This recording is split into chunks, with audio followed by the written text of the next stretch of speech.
сәлем достар, қалдарыңыз қалай? Бүгін мен сіздерге Ыбырай Алтынсариннің Сатемір хан әңгімесін айтып беретін боламын. Ал ендеше мен бастаймын. Сатемірді атасы 7 жасынан жетім қалдырған. Сатемір далада ойнап жүріп, шаршап, бір ескі үйдің қасына сүйеніп отыра қалады.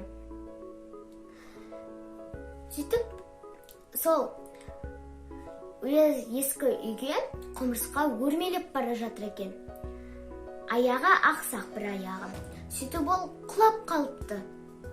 Екінші рет тырмысады. Одан кішкене ұзағырақ жүреді. Сосын тағы құлап қалыпты. Үшінші рет тырмысады. Үшінші рет тырсады ол.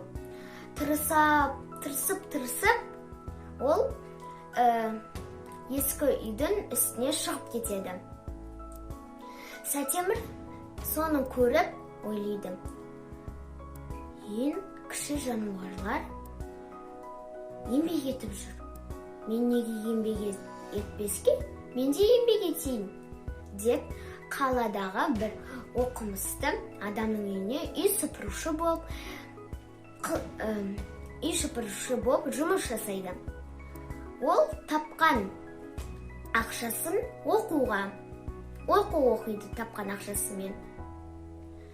Сөйтіп ол үлкен болып ержеткен кезде хан болыпты. Сатемір деген хан болыпты. Егер де балалар бұл ертегі сендерге ұнаса, арнама жазылып, лайк басуды ұмытпаңыздар. Ал ендеше всем пока-пока!